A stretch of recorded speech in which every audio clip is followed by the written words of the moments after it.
We're just saying that he's off to a nice start. Why does it have to be all or nothing all the time? Like, what am I doing? I'm doing it for the show. Field of 68 till I die. This is the Field of 68 After Dark show, the only place that you need to be for college hoops every single night. Welcome back, ladies and gentlemen, to the Saturday evening edition of the Field of 68 After Dark. My name is Rob Dauster. I have with me tonight the one and only Randolph Childress, a legend from Wake Forest, and the man who is now the second greatest rebounder in the history of North Carolina basketball, none other than Tyler Hansbrough. Gentlemen, how are we doing on this glorious Saturday evening? I'm doing great. It's been a great day of basketball, a little bit of football, and excited to be here. Don't let them take your shine away that way, man. You're second. You're still first or something, man. He trying to poke fun at you, man. Don't worry about that. I'm gonna back you up on that. All right. So the reason that I said that is that Armando Bacot surpassed Tyler's record for the most rebounds in a career at North Carolina. And you were there. You were in attendance. You gave him a hug on the floor after the game. You gave him, was it a game ball? Like what was that? Just a ball off the rack? I don't know. It just felt appropriate. And I looked over to the sideline, head nod, and they threw me a ball. And I'm guessing it's a game ball. So Armando can keep it. But no, honestly, I'm happy for Armando. I remember when I broke UNC's scoring record, Phil Ford was there. And Phil Ford's one of my all-time favorite Tar Heels. And it really meant a lot to me after I was done playing, when I look back on that, knowing he was there and having a better relationship with Phil. It meant a lot more. So, kind of having that experience, I wanted to be there for Armando. And also, I've known Armando since he was a freshman, and he's put a lot of work in. So I was super proud of him. What's that moment like when you are having your record? I think everybody dreams about setting those records, right? I don't think anybody ever thinks about what it's like having that record get broken by somebody else. What is that like in that moment? I mean, I was well, they're meant to be broken, first of all, and also I was glad that I was around to watch it. The rebounding record, it's hard to make a statement like, well, you can make a statement that scores can be selfish because you got to take a lot of shots. But rebounding's a blue collar stat, so I respect that. And Armando, I mean, watching him break my record, it was pretty cool. And he's put a lot of work. I mean, he's changed his body, he's worked on his strength, and has really grown as a basketball player too.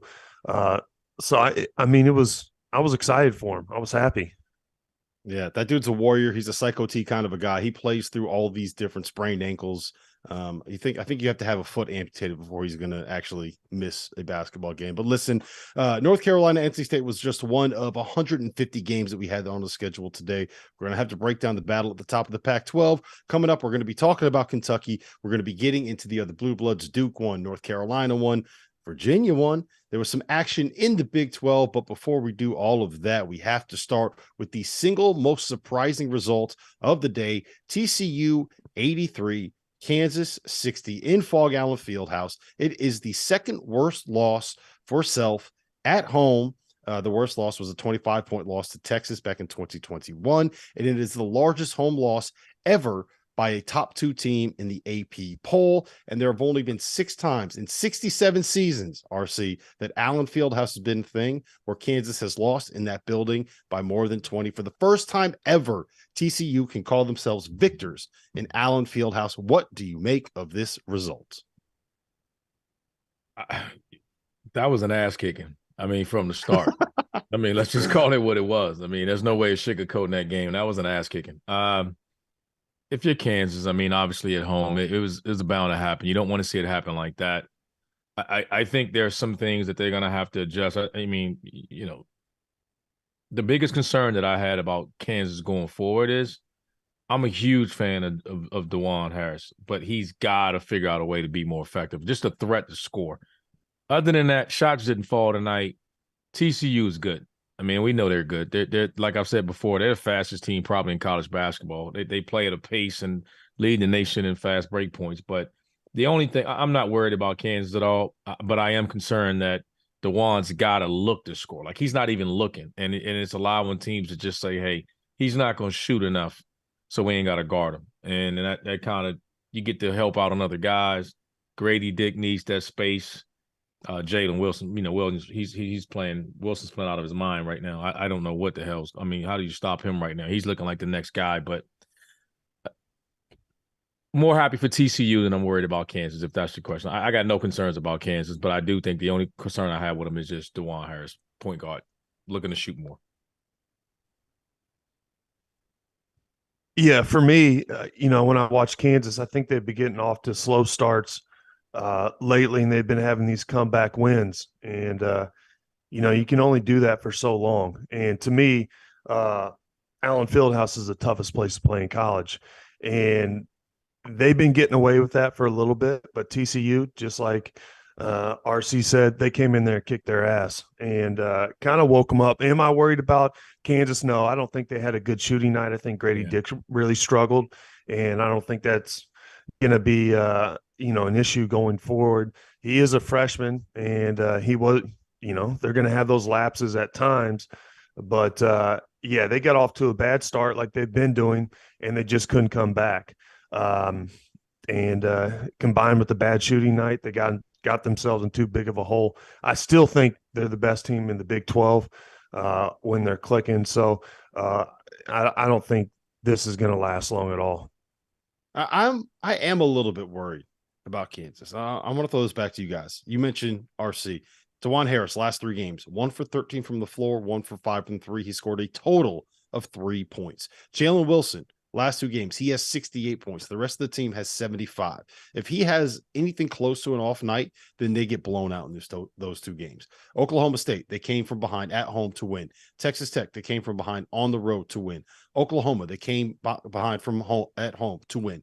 Iowa State, they came from behind at home to win. That's 4 of their 5 wins in the Big 12. And I would say a lot of that has to do with Bill Self scheming some stuff up. So, team with no depth, team with no size inside, Tyler, and a team with a guy where you rely so much on one player to kind of go for 35 to be able to play at this level. Like, to me, that's a little bit unsustainable. Well, I've seen other players have big days. The KJ Adam kid a few weeks ago had 22 points. I think Grady Dick is one of the best freshmen in the country, top 3 in my opinion. I don't think he's going to sustain playing at this level. And I think Wilson's having an unbelievable year. First team All-American, maybe, a candidate for player of the year. But I think that when they're clicking, I saw them go into Mizzou and just smash Mizzou. Mizzou's a quality team this year. When they're clicking and they're playing well, I think Self's done a great job adjusting and changing his kind of style with the bigs, kind of moving around, kind of spreading it out and going 4 out, 1 in. But I disagree. I think they're the best team in the Big 12, and I don't think this is sustainable. This playing like this bad against TCU. TCU is a good team too. I am concerned about their shooting consistently, but again, I'm more on the side with Tyler. I'm not concerned like they're gonna fall off, like they're in danger of falling off the map or anything like that. They're fine. Bill Self's the best coach in the country. I mean, I don't think you're gonna get much of an argument for that. He'll figure out a way. They played against a difficult team. They wasn't making shots. And like I said, the only concern that I really have is I'm not worried about Grady Dick. He'll figure it out. I think if I was to nitpick, I'd say maybe he settles for threes a little too much. I'd like for him to play off his J a little bit, maybe put it on the floor a little bit more. But Harris got to look to score. He's got to because now teams, to me, it looks like teams are just scouting him and just saying, look, he ain't looking to shoot. Just back off of him, help out on other guys. If he starts looking to score at least 8 points or so, just be a threat. Then I think that and make those open shots, right? Like you gotta force defenses to guard you. All right, let's talk about the other side of this. TCU, how good are they? Because they're one of those teams where I can see them making a run to the Final Four. I can also see them losing in the first round of the NCAA tournament for the reasons that we've seen in the last 4 days, right? They go into West Virginia and they lose a game they trailed by 18 in the first half. Then they go into Fog Allen Fieldhouse and they beat Kansas by 23 points. So are they for real? Are they a team that is going to kind of fade away towards the end of the season? Or is this just, RC, the nature of the Big 12 this season? I think it is, but I think part of it is this team because they're dramatically flawed, and that's their three-point shooting. Now, they compensate that by they're the fastest team in the country from one end of the floor to the other. They got guys coming at you. They're going to rebound it. They lead the country in transition offense. So that's the way they're going to attack you. Are you going to commit to going to the glass? Because if you go to the glass and don't get it, you're giving up buckets. They're attacking you. You know, we're going to talk about that later. I mean, you know, you got guys. Miles sees it one-on-one. He's going. So you got to get multiple guys back, keeping them, making them play. If you can make them play in a half court, then you can get them. And some teams, if that's their philosophy, not going to the glass, coming back, you got a shot. But today they shot it well. They were 8 of 15 from behind the line. If they shoot at that clip, I don't know who's beating them, if anybody's beating them. But if you ever watch them play against they're going to make 8 threes. Oh my God! If they hit 8 threes, forget about it because they're so fast. They got so many guys attacking you off the dribble. They're a serious problem. But if you can get back, make them play 5-on-5, I think that's the kryptonite. Yep. You mentioned Mike Miles. We were able to catch up with him a couple hours ago after they got off the plane on the way back. He was already back in the practice gym for this interview. Welcome onto the field of 68 After Dark. One of the stars of the day, one of the best players in one of the biggest wins that you're going to see in college basketball. Mike Miles, a TCU. He had 15 points, 4 boards, 4 assists today, and TCU went into Kansas and won 83-60, the second worst loss that Bill Self has taken at home in his tenure at Kansas. Mike, what's going on, man? How you doing? I'm good. You know, feeling good after a big win, man. So when you're on that plane ride home from Kansas, after you go in there, you win the Fog Allen Fieldhouse, first ever win for the TCU program in Fog Allen Fieldhouse. What's that vibe like? What's that setting like on the plane? It's nothing but good vibes, man. Everyone's happy. Everyone's talking. You know, obviously, you know, you win any game, but you win a big game like that and how we won at a place like Allen Fieldhouse, you know, it feels good, man. You know, everyone was talking. Everyone was excited. Mike, Randolph Childress here. Was it as easy as it looked? Because it looked pretty easy the way you handled those guys early. Now, be honest, was it as easy as it looked? Yeah, I'm not gonna lie. It was easier than I thought, you know, but I just feel like we came out hungry, you know, after losing to West Virginia. You know, we came out with a plan. So it was definitely easier, but it wasn't easy playing there. But it was a good win. How did you guys turn that around, right? So West Virginia was winless in the Big 12 when you guys went there. You lost to them, obviously. Then you turn around and you go into Kansas, which is maybe the toughest place to play in America, and you beat them by 23. Like, how does that? Is that just the nature of the Big 12 this year?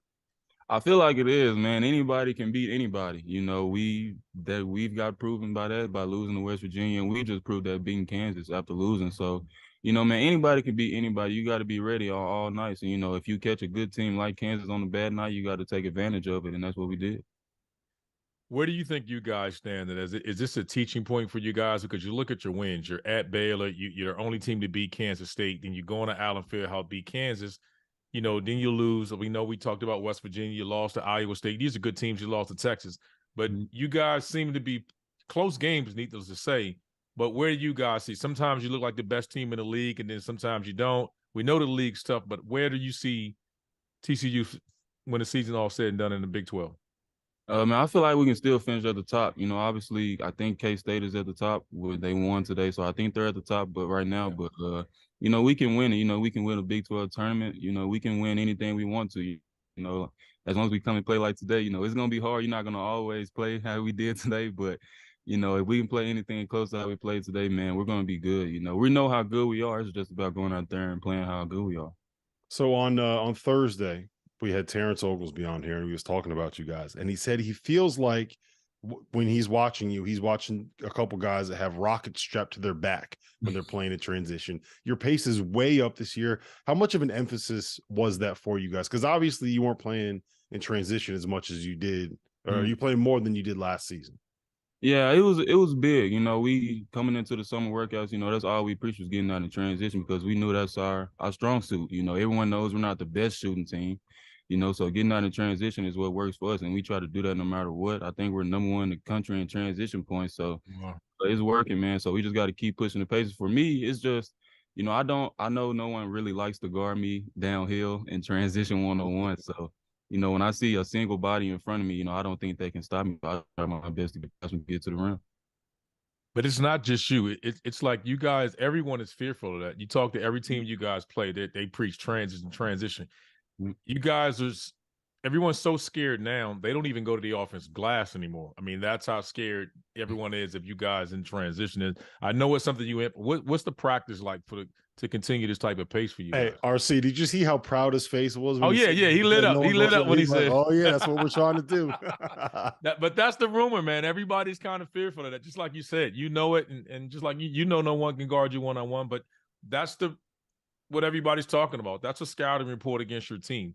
So how do you guys feel about that in the sense of your production and going there? How was practice like? Practice, it's a lot of running. We run a lot. We ran a lot in the summer. So it's the same thing, man. It's just all about coming in here with one mindset. We all want to win. That's the only mindset you can have in this conference and in any sport. Everyone wants to win on this team. We might not win every game, but we come to practice ready to play. Ready to practice, ready to get better. How's the party going to be tonight? Party life going to be good up there tonight? Come on, man. How's the party life going to be tonight? I don't know. It might be. I might test it out a little bit. I might see what it looks like. Hey, I got to ask you about the big fella, Eddie Lampkin. You saw him. He hurt his ankle at the end of the first half, and he was out there, and it looked like he was just dragging his leg behind him. When you see him putting in that kind of effort, like, is that one? Did you notice that? And two, tonight when you guys are out, you're gonna make sure he stays off that ankle. Who's carrying him? Yeah, I got him. He got a boot on, so he's gonna be good. He's gonna be good. Can't nobody carry Eddie, but he got a boot on. Well, listen, Mike, congratulations on the win. It's a hell of a win. Make sure you enjoy it tonight. I know you don't get the chances to celebrate wins over Kansas often. So when you do, you got to make the most out of it. Appreciate you being here. Best of luck the rest of the season, and hopefully we'll see you guys soon. Yes, sir. I appreciate y'all. Of course, RC is the one to put the college kid in the awkward spot and ask him where he's going partying afterwards. He's more responsible. Why would we act like he's not going to? That's one of the biggest wins in school history. Come on, man. He got to go and celebrate that. He better go out and party. Yeah, absolutely. Listen, we need to talk about Arizona and UCLA. We're going to do that on the other side of this break coming up. You're clear. We are clear. I'm so bad at these transitions, man. The chat knows this. I'm so bad at this. It's all right, Rob. We're going to talk about it. We're going to talk about it the other side of the. That's exactly what they tell you not to do. What I just did. I need some reps. You got any questions, Trevor? Well, you also teased two things last week that you didn't get to until 2 segments later, but we'll leave that be. What? You gotta. It doesn't matter when you get to them. You just tell them they're coming up. That happens all the time. It's coming up. I wasn't specific. You didn't say when. It's coming. Exactly. Thank you. Thank you, RC. All right. I got you on that. I rescind that complaint. Brian wants to know, do you guys legitimately think Kansas is overrated? Who said they're overrated? I think I might have. Oh, these guys did. both called. Tyler and I don't believe that. Yeah, they both called me an idiot. I think they're the best team in the Big 12. I think they're going to win it. Yeah. Is that overrated? Yeah, I don't think they're overrated at all. No. Everybody has some flaws. I mean, they got flaws, but they're not overrated. They're ranked number 2 in the country. They're not as good as a normal number 2 team in college basketball, but there's no one that's a normal number 1 or number 2 team in college basketball this year, except Alabama. Alabama, the greatest team. Yeah, they might be the greatest team we've ever seen. Trevor, we got another one. Several people want to know who Tyler thinks is the best team in the ACC. Ooh. 10 seconds. Man, right now, I'd have to go probably Clemson. 4, 3, here we go.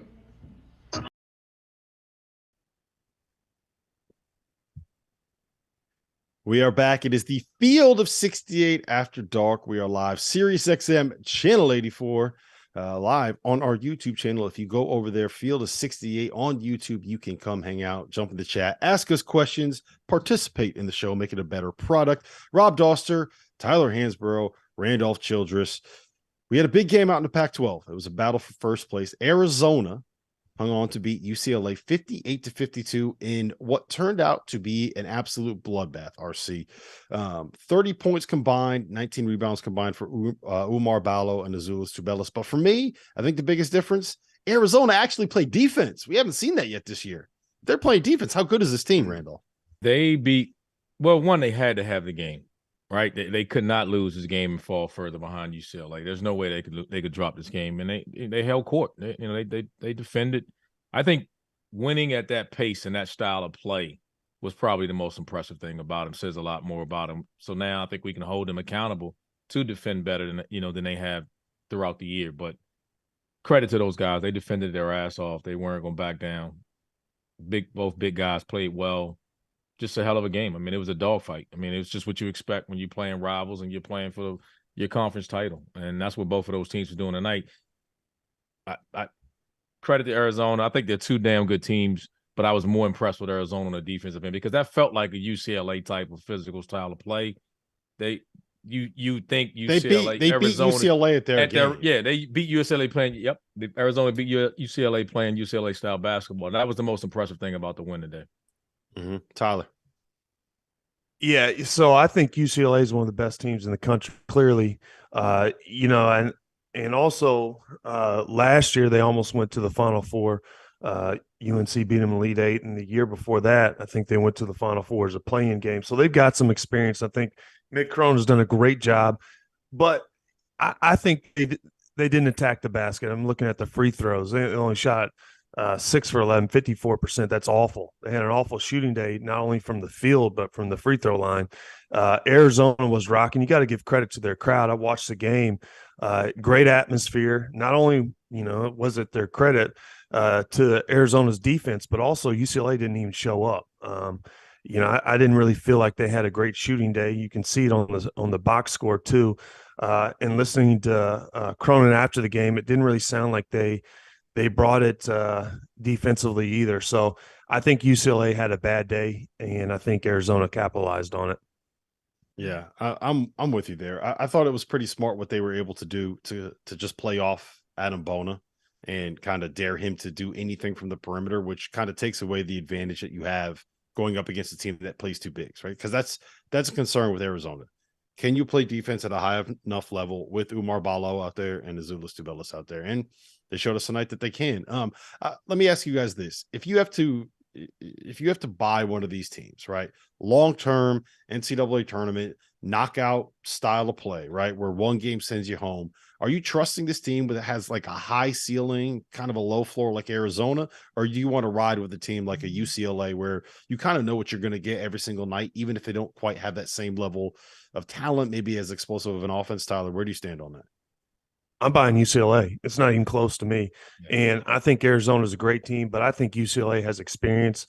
I think they're big. I think they're well coached. Waquez is extremely good player. I'm going UCLA. I'm with you. I don't even think it's that close either right now. Arizona lost a lot. We talked about this in the past, Rob. Lost 2 first-round draft picks and a second-round pick. These guys are stepping up, and they're better. They're better than we probably thought they would be this time of year. They're getting better. But if I had to place a bet on it, it's UCLA, the Bruins. I think they're tough to defend. The only concern that I have with them would be consistent three-point shooting. Where is it going to come from? That's not really Tiger's game. Arquez, that's not his game. I mean, he's more of a mid-range shooter. Bona, you don't guard on the perimeter. It puts a lot of pressure on Clark and those guys coming from the bench. So we'll see. I mean, I don't want to, make too much of that early right now because that's tricky. But I love Tiger. I think elite point guard play is something a lot of teams don't have. And if you got to make a deep run, you need a point guard play, and he's as good as any. Yeah, I've made this point on here before. I think that for them to reach their ceiling, they need Amari Bailey to be back and Amari Bailey to be a guy that can go get you a bucket when you need one, because I think they have everything else. Adam Bona blocking shots, Jaime Hawkins and Jalen Clark, they know how to play, right? They just know how to play. And Tiger's not going to make mistakes. You're not going to beat yourselves. I really like that team. All right, I got 2 ACC legends on the call with me, and we've made it 24 minutes into the show, and we haven't even really talked about ACC basketball yet. We're going to fix that problem right now. I want to start with North Carolina, NC State. Tyler, you were at that game. 23-18 for Bacot. RJ Davis had 26 points. In his last 9 games, he's averaging 18.6 points per game. He's one of the most efficient guards in the country.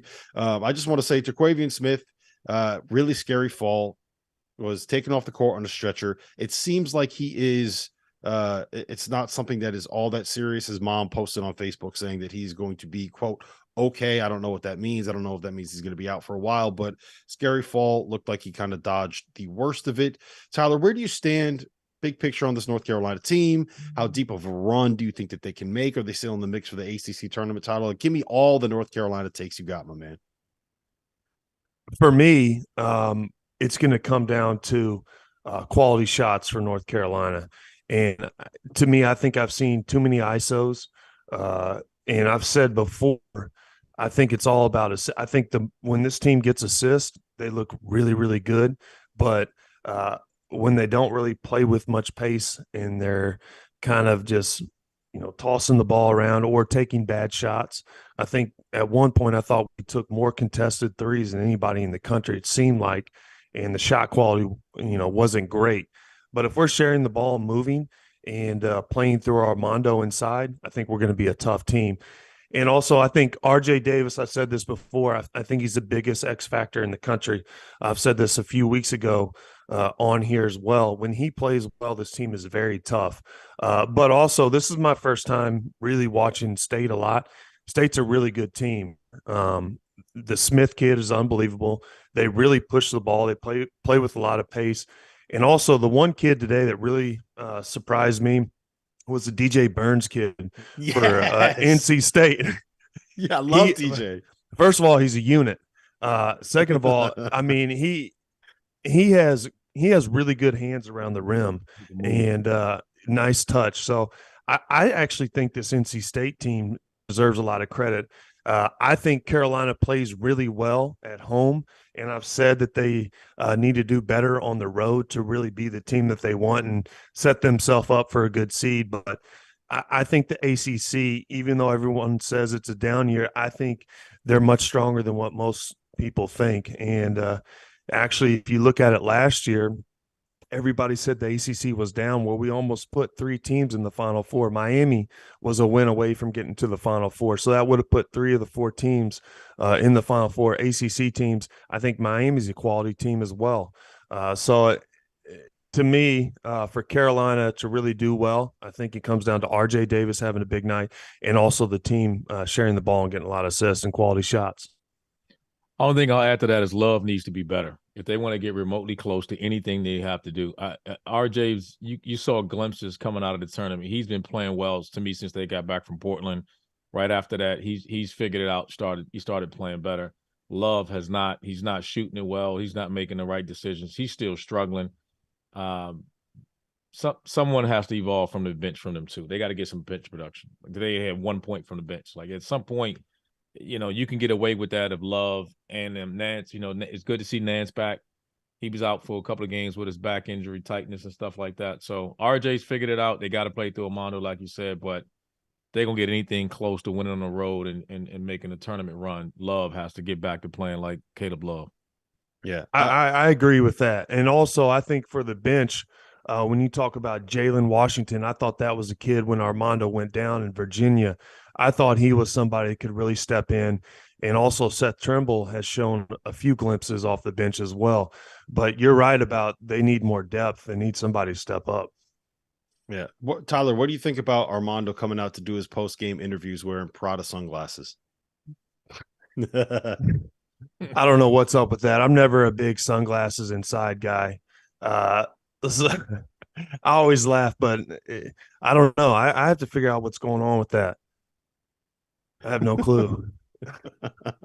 I don't know if I could pull off the Prada sunglasses. RC, Duke beat Miami today. Virginia beat Wake Forest today. Clemson beat Virginia Tech today.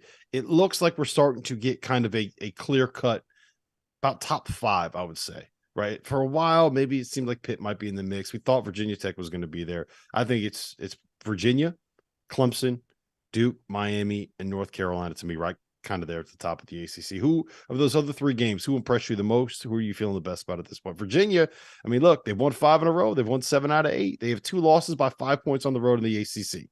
Are we sleeping on them? No, I mean, they're good. No one questions that. I think the only concern that I have with Virginia is they go through lulls and they don't score. They go through minutes of a game without scoring. Like we talk about, everybody in the country has flaws. I mean, we talk about Carolina, their ceiling is as high as anybody. We just talked about them. If Love gets going and gets consistent, look out. Duke, we don't know what they can be. They've had so many injuries all year long. with Derek Lively being out, Derek Whitehead, and then now Jeremy Roach has been out. He just got back. So we don't know what that team could be like. We'll see. Hopefully their best basketball coming. Miami's, not struggling, but let me ask you. Let me go back to that on Duke. Do you think that they can get there? Like we've been talking about this probably since October, right? I remember you calling me after Duke. I remember you calling me after you went to their practice in October, and you were like, "Look, they got talent.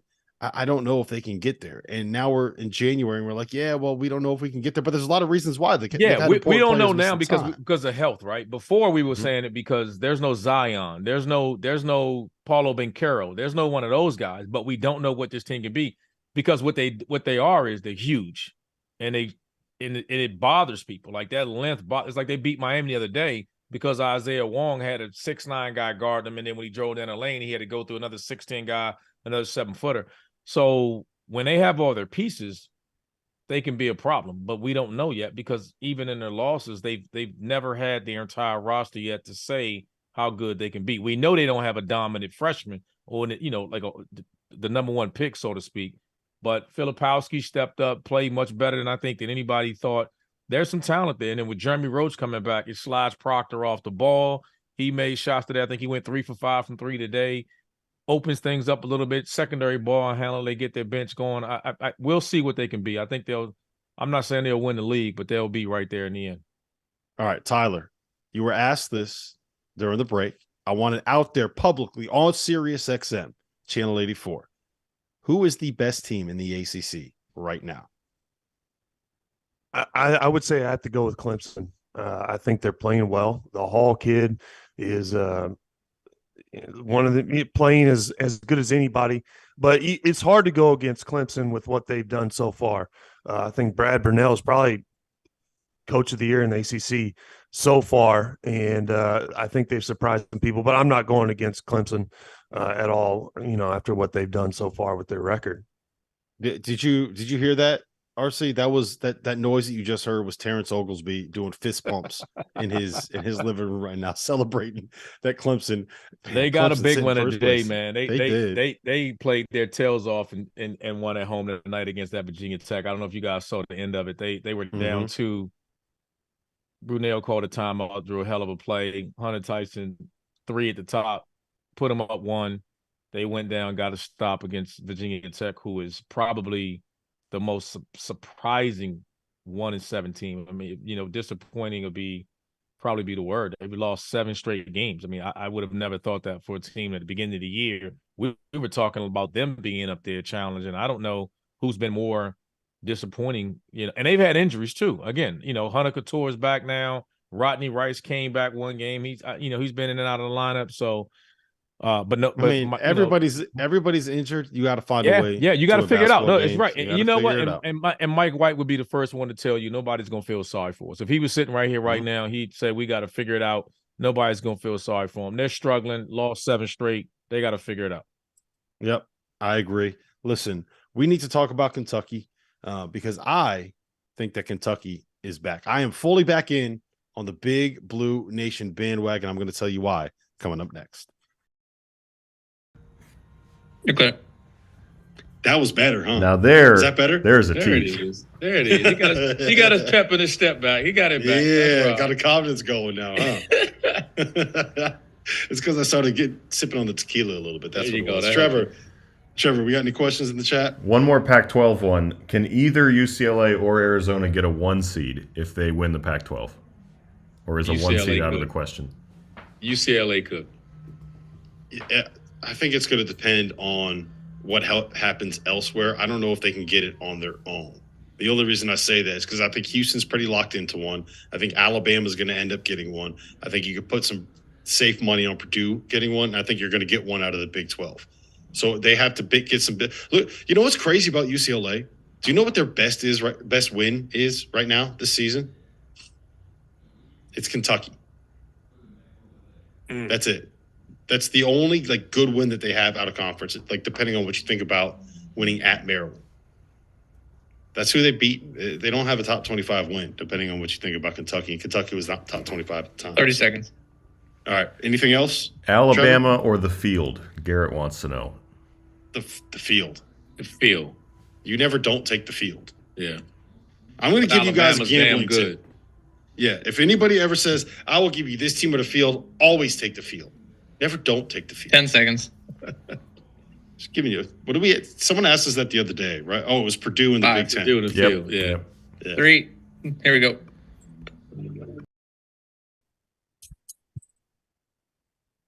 Welcome back to the Field of 68 After Dark, Sirius XM, Channel 84. Rob Dauster here. I got Tyler Hansbrough. I got Randolph Childress. If you are listening to this, go ahead over, jump in the YouTube chat. Join us.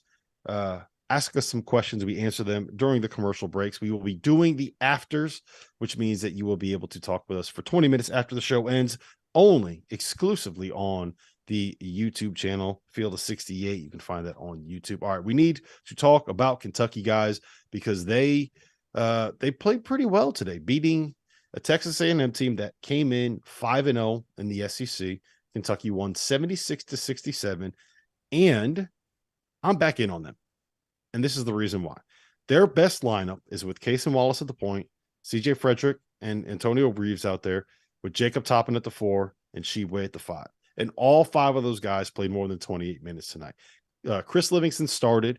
Lance Ware played about 15 minutes when Sheway was in a little bit of foul trouble. But Severe Wheeler, he only played 8 minutes, and no one else really cracked that rotation. So, RC, I am back in on this Kentucky team. I said it when they beat Tennessee.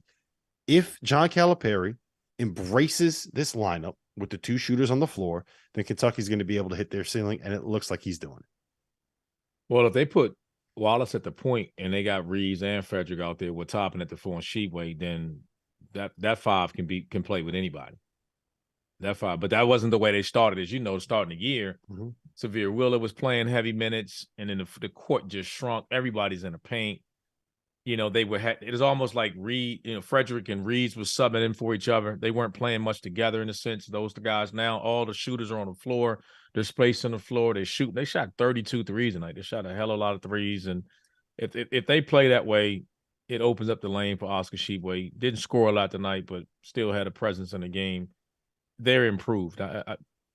Something's changed. We'll see what happens. If they can sustain this type of play, we'll see how it goes. But I'm with you. I got no argument about that. They're playing better. They look better. The pieces look better than they have in the past.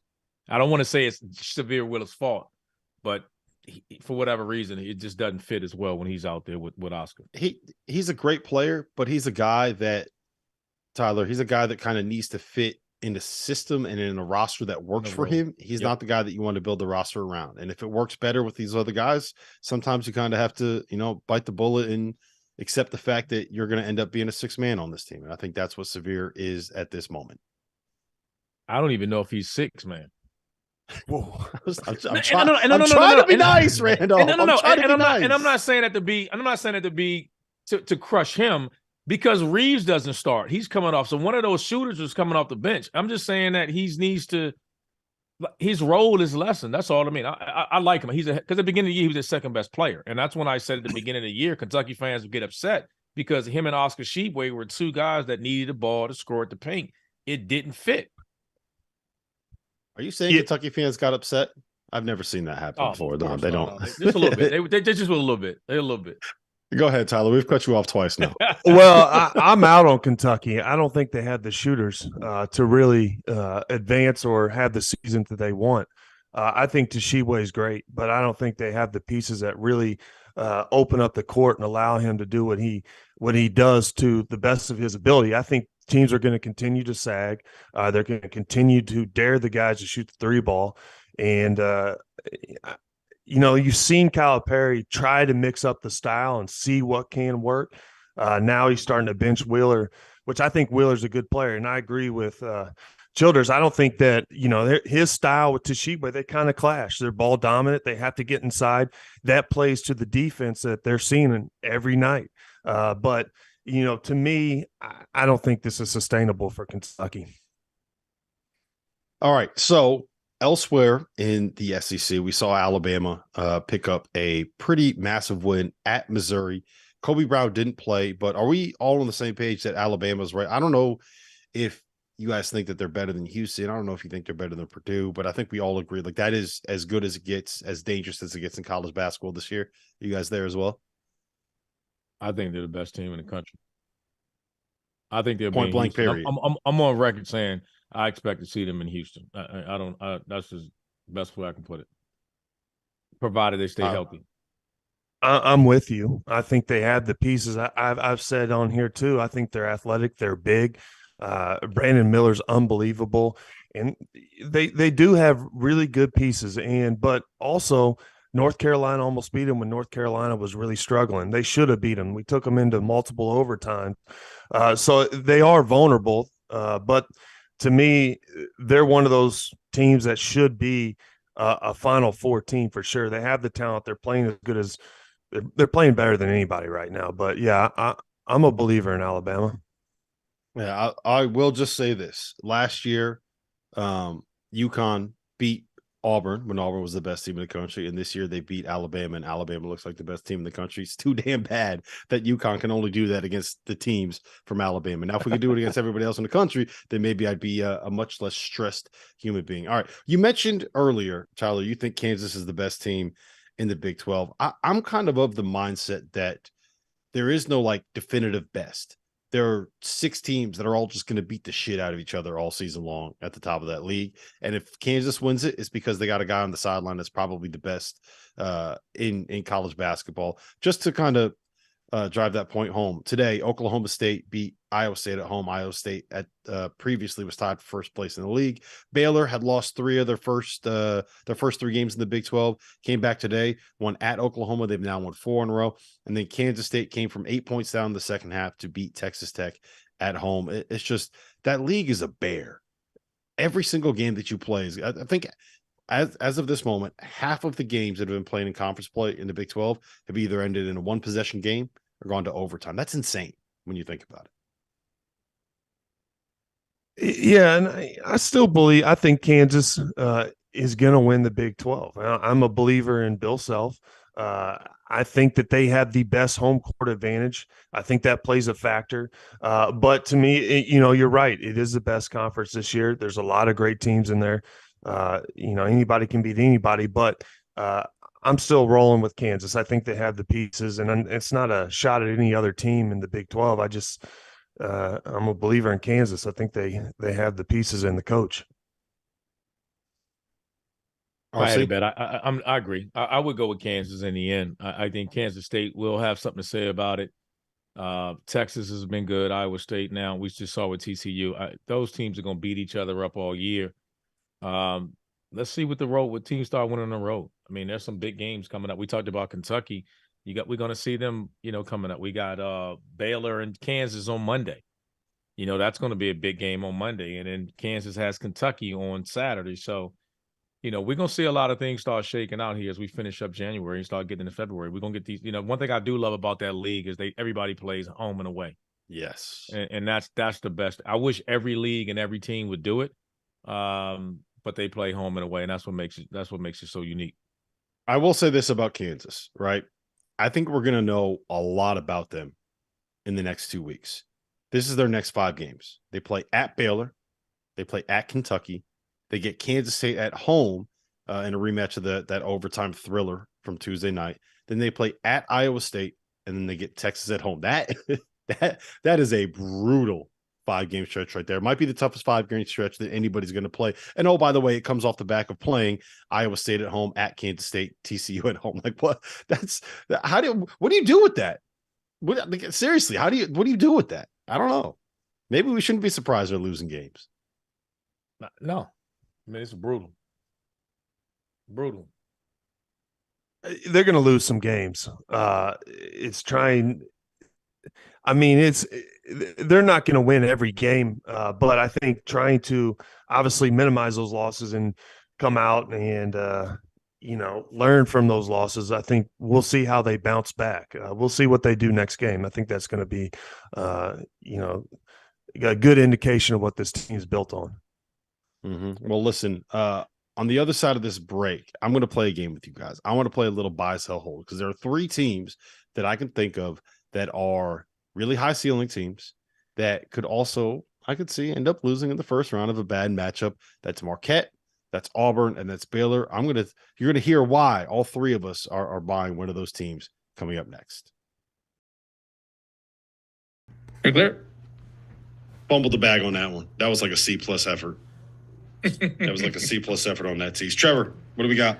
Daniel wants to know, does Oklahoma State's win say more about them or Iowa State? I think it says more just about the Big 12 and Oklahoma. Like, Oklahoma State's good. They're not a bad team. Yeah, they're not a bad team. Their guard play is really good. I mean, coming in, I was wondering, though, Cisse, who's doing Defensive Player of the Year, didn't even start. He's had an ankle thing. I know he's been dinged up, but he played enough where I'm like, I don't understand when you're coming off an injury. I always felt like start me and let me go. Don't warm me up and then let me sit down and then put me into the game coming off the bench and I got a nagging injury. Yeah, I don't know. He's been banged up. He hasn't been right. It's also hard to fit him out there with Caleb Boone because they're both just kind of like shot blockers in the middle. Yep. It's like, why do you think that there's no spacing and no offense there? Yeah. Brian wants to know if you guys think Kentucky's optimal lineup can beat Alabama.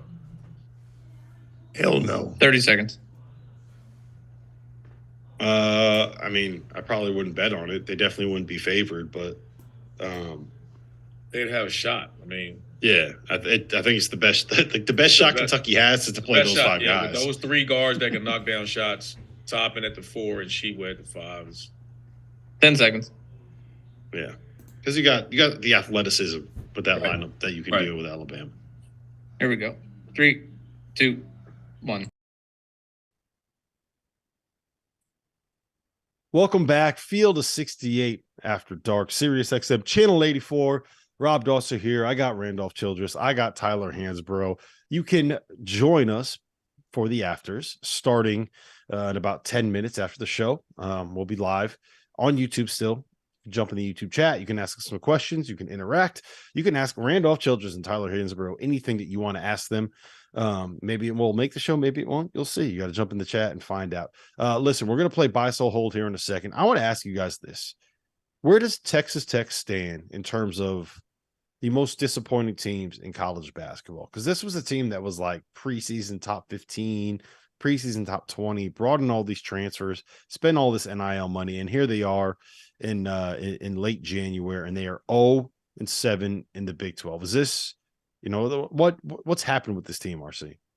I wasn't high on them as everyone else was. So, for me, I didn't think they'd be at the bottom of the Big 12, but I wasn't as high on them. And I said that. I just didn't think they were going to be as – last year I thought what made them special was they were so big, so much athleticism and length and size on a perimeter. I didn't see that at the beginning of the year. And I know they've had some injuries, but I was never really high on Texas Tech in the sense of thinking that they were going to be what they had been in the previous years. Yeah. Tyler, how much have you seen them play? I've seen clips and, I would say they're having a disappointing year, 100%. I don't know if they're the most disappointing team in basketball, but bottom of the Big 12, but the Big 12 is a tough conference. They're going to lose some games, but I don't know if they want to lose every game, but yeah, they're having a disappointing. I put them right there with one of the most disappointing teams in basketball. So they're one of the teams where there was NIL money spent to bring transfers in. And one of the concerns that I had with that level of, for lack of a better term, spending is the way that it kind of impacts the locker room, right? I think when you guys get to the NBA, it's a little bit different because everyone kind of knows, like, okay, this is what your salary is. This is what your salary is. This means you're going to play this many minutes. We all know that you're the star, right? I think it's a little bit more complicated when you get to college. And Tyler, I know you guys didn't deal with NIL where you were in college, but you spent 10 years in the NBA. So what is that dynamic like at the professional level, and how difficult will it be to kind of bring that down to a level where you're dealing with, 18, 19, 20-year-old kids? I think it has an impact because I think NIL money, anytime you try to bring money into basketball, I think it's going to be kids are going to be selfish. Everybody wants to make money. How they do it in the NBA, it's totally different because you have contracts and to me, you kind of know who your star players are, and the salaries kind of determine your importance to the team. And I'm not sure if the NIL is heading that way, but I think you're seeing a lot of people throw a lot of money at some of these players, and they're not really panning out to be the player they thought. And people are starting to realize that, there's more to just throwing money at players. You got to have chemistry. You got to have a team that works together, period. And, you're starting to see some NIL fallout for 100%. RC?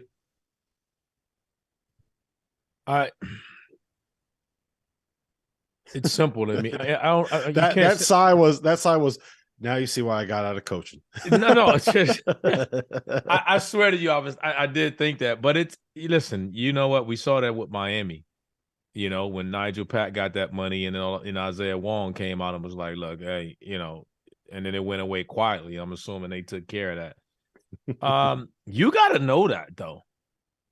You got to know that. It's like if I'm bringing Tyler in, I'm going to know what he is at this team. And that's part of the negotiation where I'm going to be like, hey, I'm going to go ahead and, hey, this is going to be my big guy. And I'm going to make sure we're taking care of him or whatever. And that's just part of it. I mean, most coaches in them will tell you they don't want to have to deal with it, but you have to deal with it. So if you don't, then, the shame on you. But if you're sitting here because some programs don't even have to deal with it.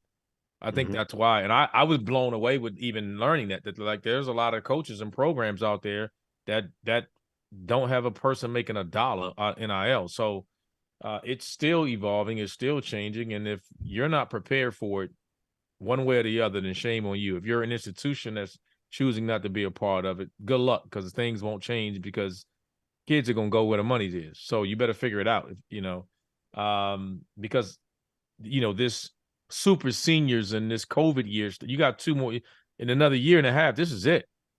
Then it's going to be back like normal year, and you won't have these super seniors and everything else unless it's an injury. So, if that's the case, that again, school wise, you got to figure that out. You got to do better with it. That's part of bringing in players, knowing how much they make and how much they're earning, and that's just part of your responsibility. If not, then you're just out of times. Yeah. So I think the biggest issue with Texas Tech is they went out and they brought in these guys just to bring in these players instead of going out and saying, okay, we need to identify what's going to work with what we do. You mentioned how last year they had all 6'8", 6'6" to 6'8" guys with wingspans that are like 7 foot. Yeah, I thought that was going to be their identity, almost like a Nova. Like everybody knows Nova plays this style. That's what I thought they were going to do. I mean, that's the issue is you brought in a bunch of dudes that aren't going to be elite defenders for a guy that is supposed to be able to coach elite defensively. And it's a weird fit. It's a weird setup. You got Daniel Bacot there, but you go out and you get Fardalls coming in, right? You don't really have a point guard. You bring in Pop Isaacs, who's a guy that's like, I mean, he looks like me out there shooting, right? Just throwing up 40-footers left and right. So it's a weird fit, and it's not working. And I think it's one of those ones where it's a little bit of it's what other programs, as they kind of develop in this, have to look at a red flag. If you're going to go out and spend NIL money, make sure you're bringing in someone that fits with what you want to do and the style that you want to play. Don't just bring in names to bring in names. All right, let's play buy, sell, hold here because we got about 5 minutes left before we're off on Sirius. So I'm going to go to you first, Tyler. Marquette, Auburn, and Baylor. You got to buy one, you got to hold one, and you got to sell one. I'm buying Marquette. I think their offense is great. They spread the floor. I think Shaka's doing a great job. They're one of the best offensive efficiency teams in the country, right behind Purdue.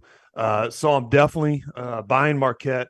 I'm selling Baylor. I think they've lost to some bad teams and had a bad start. I'm not really sold on them, and I'm going to hold on Auburn.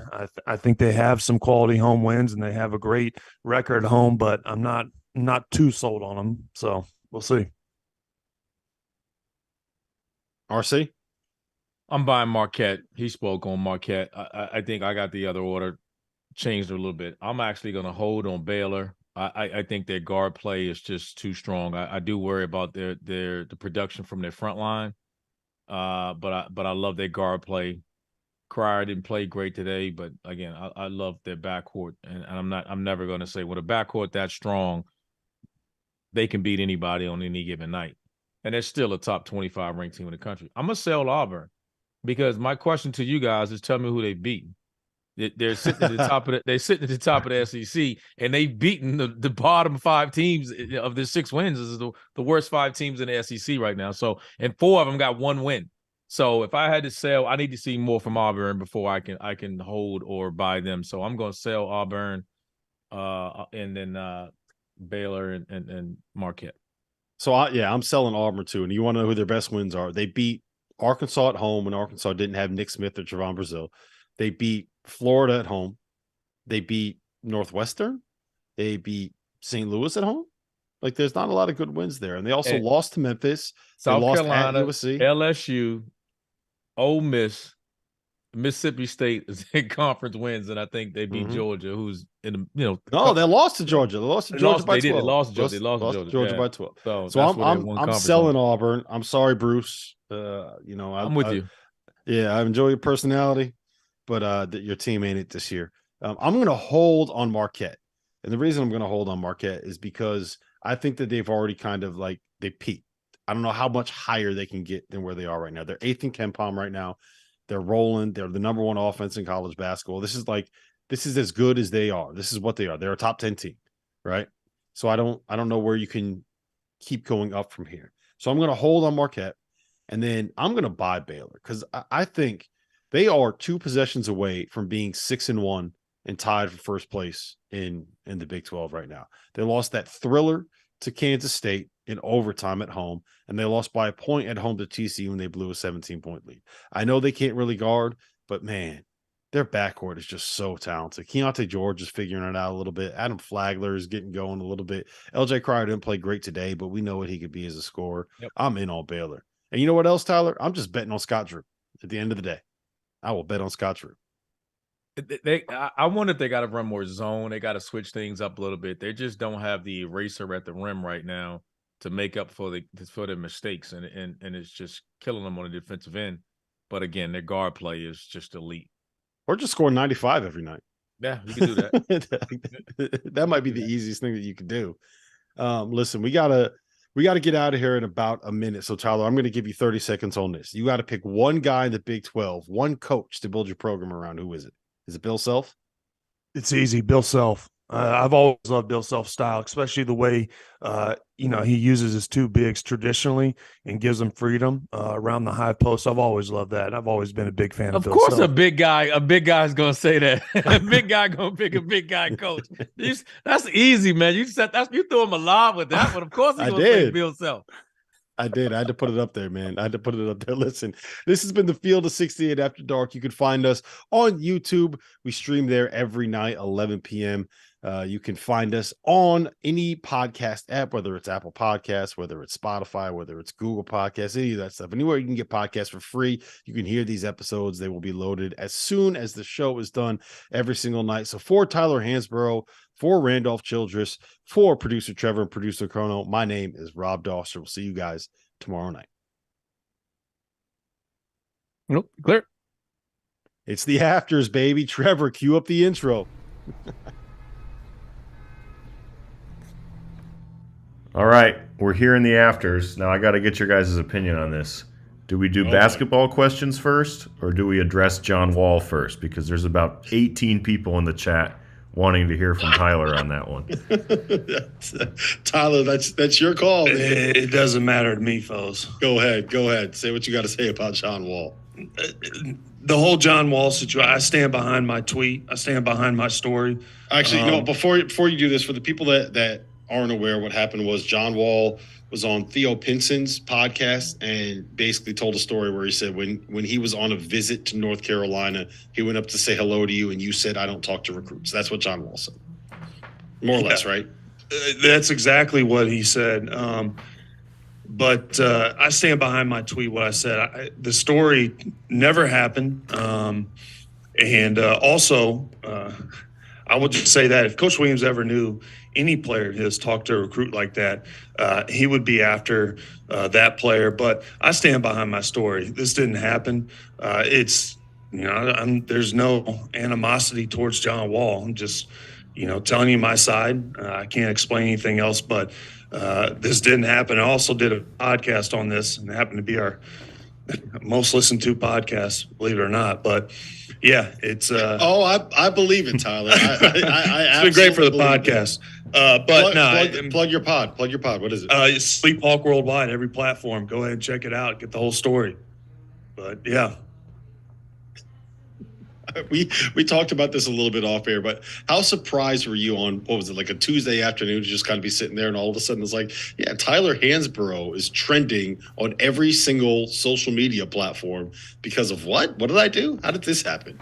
It was an odd story to begin with. But yeah, I mean, I was in a group text, like I said, and, I just kind of ignored some texts and I had to scroll up and see when it kept saying my name. I was like, what's going on here? And then I watched the clip and I kind of laughed. I was like, man, I don't remember this happening. And I actually called a teammate of mine, Bobby Frazier. I was like, yo, when the hell did John Wall visit UNC? And I was like, I don't ever remember him being there. And, none of my other teammates really do. And also, I wish another recruit would come out and back his story up because, that'd be pretty helpful. When I first heard it, I didn't think much of it because I thought I took it as not really knowing or caring if it was true or not. I took it as that, and we've all been there where sometimes a coach may say, hey, you don't mind helping out with a recruit, but sometimes, some weekends, you may be like, Coach, man, I don't really want to do it this weekend. Can you get so-and-so, somebody else? You didn't want to host everything. There's a difference in hosting them and then just hanging out with them. There's a big difference. And not everybody wanted to host every time. Like, you just would take certain guys. So when I first read it or heard it, I was like, maybe Tyler just was like, look, man, my girl in town or whatever. Like, I ain't got time for this weekend. I didn't think much of it. My girl was always in town, but just to say the timeline, he said after, national championship, after we won the national championship, if, to be technically legal, it probably, I would be considered alum after I graduated. So I'm not even sure I was supposed to talk to recruits just to be going with the rules back in the day. But no, that was an odd timeline because, I just can't remember John Wall ever being on campus even. Yeah. All right. Well, now that that's out of the way, Trevor, do we have any non-John Wall related questions? All right. We'll slowly segue our way back into basketball questions. Michael asked, can Tyler tell us any clean, funny stories from his time in the NBA? I know RC could tell some funny stories. They aren't very clean, though, because I heard I ain't got no clean ones. I ain't got no clean ones. Everybody's clean's different.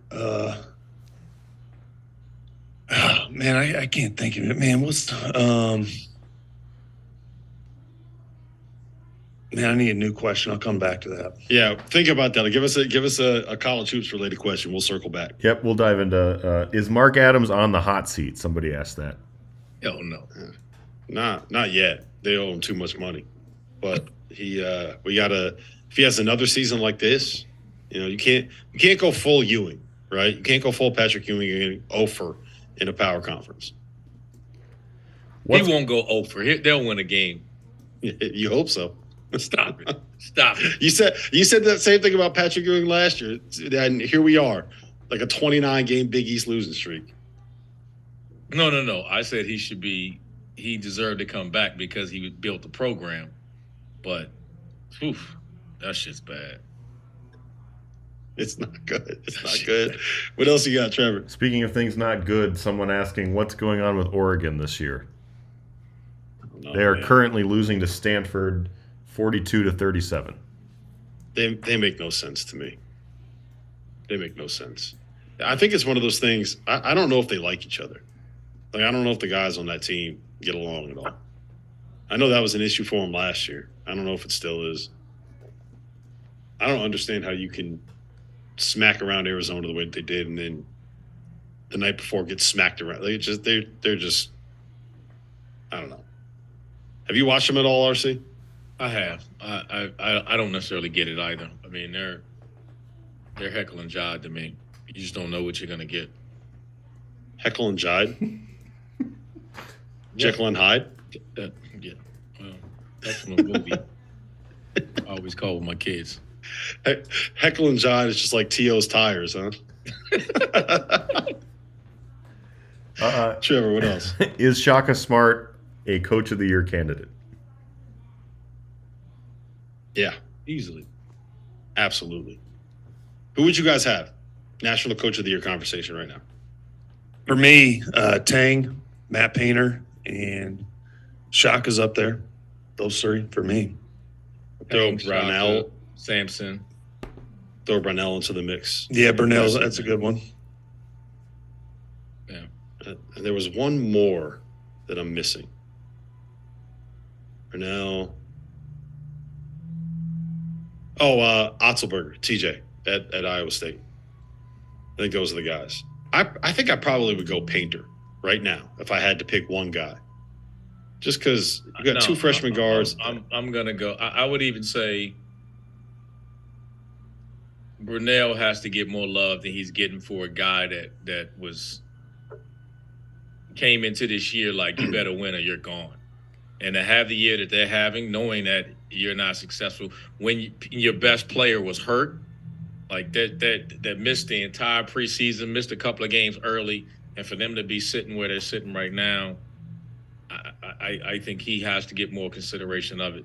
You know, they're not as on a national level like Painter and Purdue, but he none of those coaches were coaching for their job, and he was. I think Burnell. I think RC's right. Burnell deserves more credit. Even Clemson, they're not many people have them really ranked or high. But I will say I like what Painter's done with Edey. I think Edey's really improved, probably the most improved player in college, and the way he's brought on those freshmen. It is surprising, especially when they lose the Ivy kid and also the Williams kid to the NBA. It's surprising what Purdue's been able to do. And how good a shape. Like Edey could play 35 minutes. How often do you see? I'm shocked that he's doing that. That was the one thing I didn't think he could do. I thought he was like on a pitch count, like a minute restriction type of deal because of his size and everything else. And he's blown all that out the window and just the most dominant player in college basketball. All right, I got to take for you guys. I said this on Tuesday. I think Bill Self needs to get more attention for National Coach of the Year conversation, Big 12 Coach of the Year conversation. Not over Tank.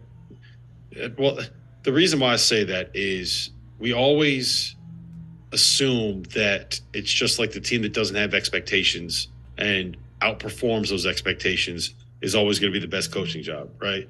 I think you can make an argument that given the fact that he doesn't have a low post presence, given the fact that he doesn't really have a point guard that's a scoring threat, given the fact that he has like 1.5 guys that can make perimeter shots, and given the fact that he basically doesn't have a bench, he kind of has to go with 5 guys, that he's found a way to more or less put themselves in a position where they're the best team in the Big 12 or one of the best teams in the Big 12. Like that's so hard to do. Like they're not where they are right now if Bill Self isn't scheming up a lot of that stuff and finding ways to kind of manufacture victories in those close games. They're so outperforming what they look like on paper, and I think a lot of that has to do with the guy on the sidelines. And we never give coaches credit for that, right? It's always the people that come out of nowhere as opposed to saying, yeah, they were supposed to be good. They're not as good as we thought they were going to be, but they're still winning. Does that make sense? No, it was why when we first had the list, I said Sampson. Yeah, because I felt like I think he's someone that we knew they were going to be good.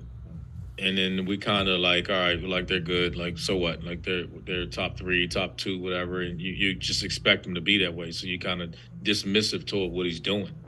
So I from that aspect, but we all agree. I think he's, if not the best coach in the country, I think he's the best in the Big 12. So I don't think there's a better coach in the country than that. But I just think that what Tang has done at Kansas State, I think it would be hard if that award had to come out of that conference. I don't know how it doesn't go to Manhattan.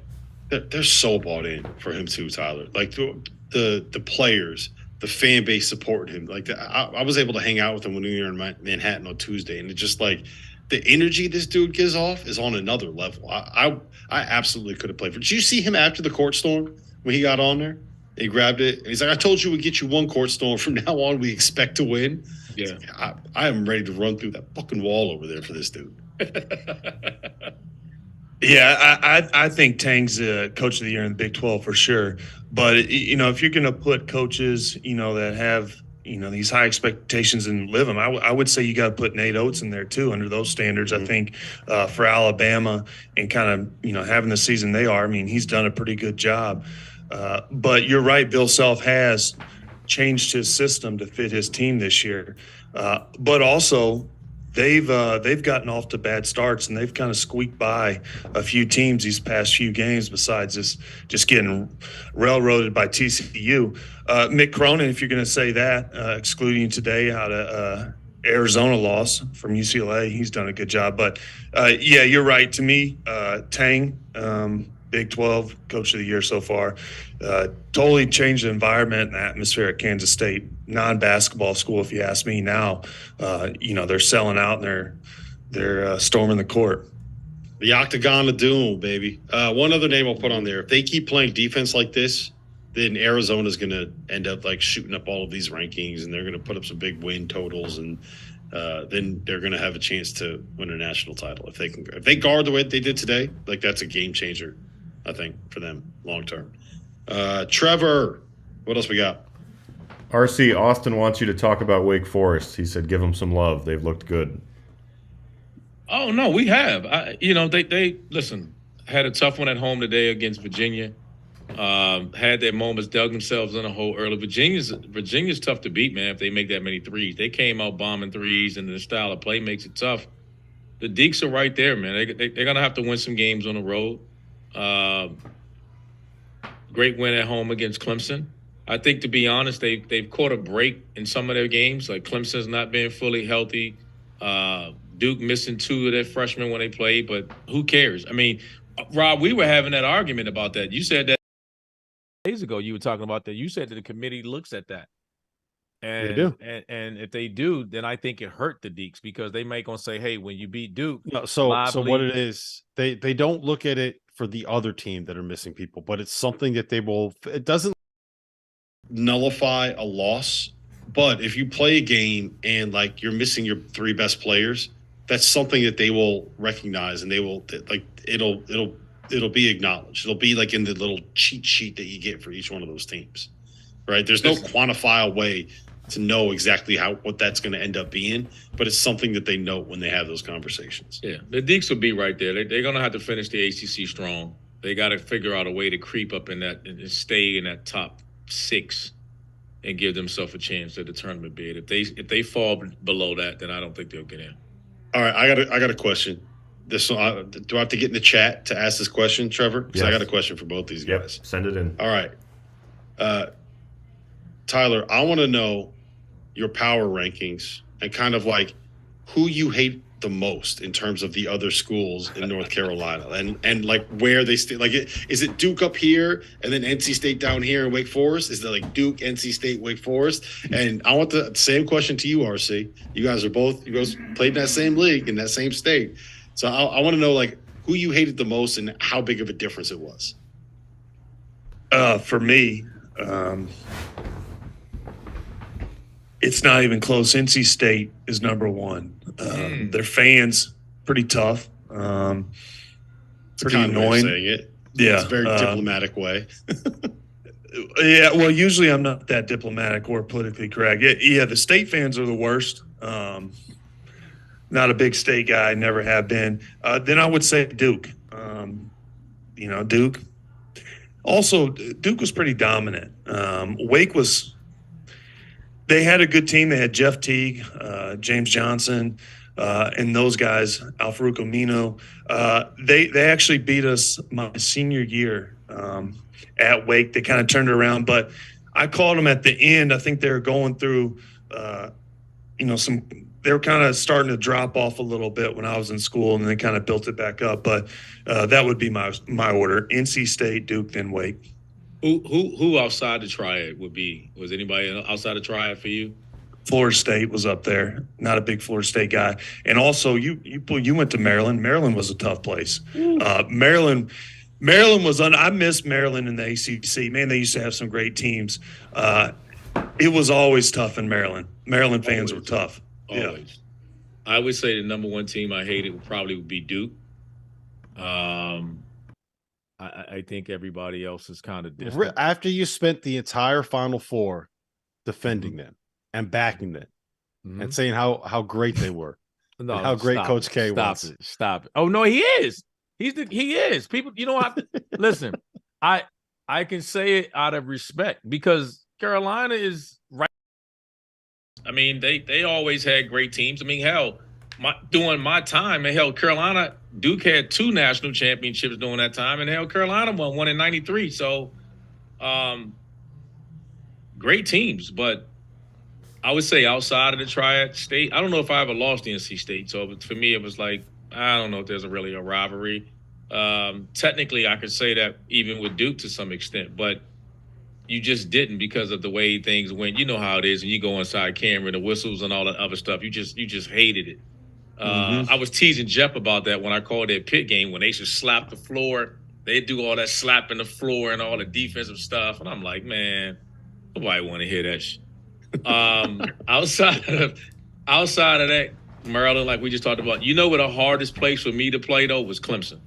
I don't know what the hell it was about Clemson for me. It was always feeling like a dogfight, and then those early Florida State years was tough when they had Charlie Ward and Sam Cassell and Bob Sura. But it would be Duke, then I'd say Carolina, and Triad, then it'd be State. Too much orange in that Clemson building. That's what it is. They were one of the early arenas that had the students right on top of you too. They were just right on top of you, you know, just going crazy even back then. And you know, they weren't always the best team, but playing in there, I just didn't seem to play well. I felt like, for whatever reason, being there. What's the wildest thing you guys heard from a student section? Was there when we were at Kansas State, every single time Jalen Wilson went to the free throw line, the entire crowd started chanting DUI at him because he got a DUI like 2 summers ago or something like that. Do you guys have any kind of like crazy things that I guess are somewhat safe to say on the podcast?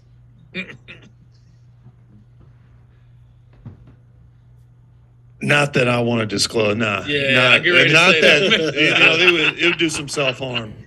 Yeah, that's the tough one. That's the tough one. They got it. Was there anything funny? Anything like really clever? And you're like, oh, okay, that's pretty funny. I mean, we've had the typical. I don't know, Tyler, if you guys have had. We've had the fire alarms at the hotels.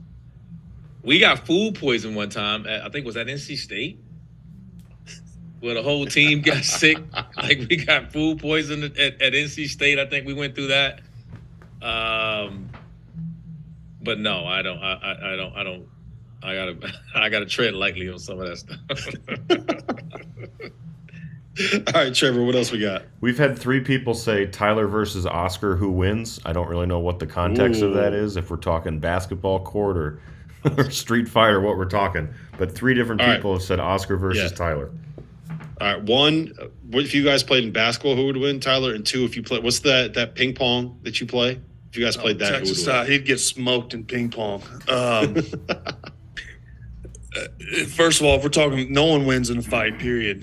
Too big. But right now, Oscar, my body's not ready to go up and down the floor right now. It's just something about it, man. It just doesn't react the right way now.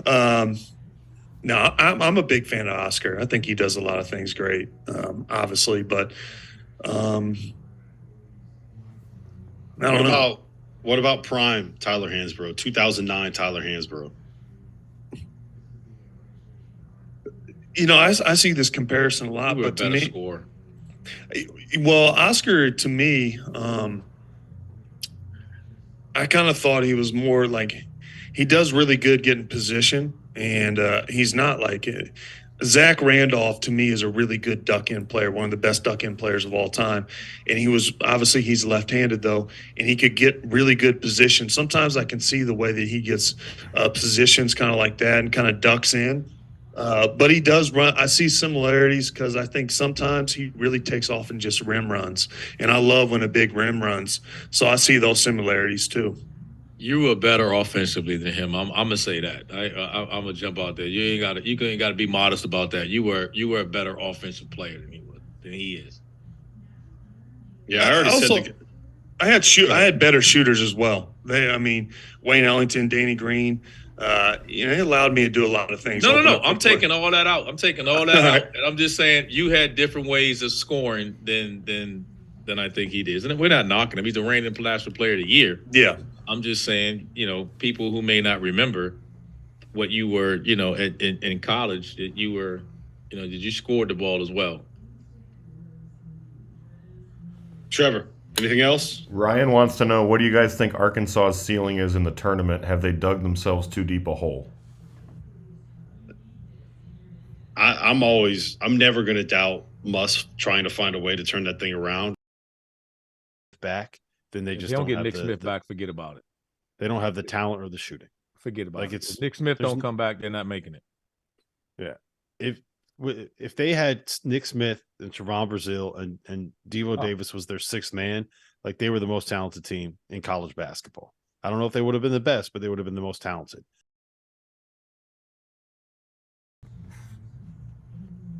Tough. Finally, for Rob, over under 7.5 bad calls tomorrow that UConn fans cry about. Way over. They're going to get mad that the jump ball didn't get ruled as a violation. They're nuts. I love them. They're nuts. They're out of their mind. If they don't beat Butler tomorrow, I'm going to need someone. They're going to beat. I'm going to need I'm going to need a wellness check, RC, around like 2:30 if it's not going well at that point. Now, where you better win is that Xavier game after that. That's the one you better be worried about. I think they'll get Butler, but Wednesday that game against Xavier, you got your hands full there. Yeah, and if I know exactly what's going to happen is that they're going to lose by 25, and then Goodman's going to bring Sean Miller on to After Dark with me again, and I got to sit there and ask him questions and pretend like I'm happy that he just won. Come on, man. Goodman is so dirty like that. All right. I think it's about time that we do Toast of the Night. We can get out of here. I can tell that Tyler's tired. He's had a big day over there. So, Tyler, I'm going to tee you up first. Toast of the Night, who you got?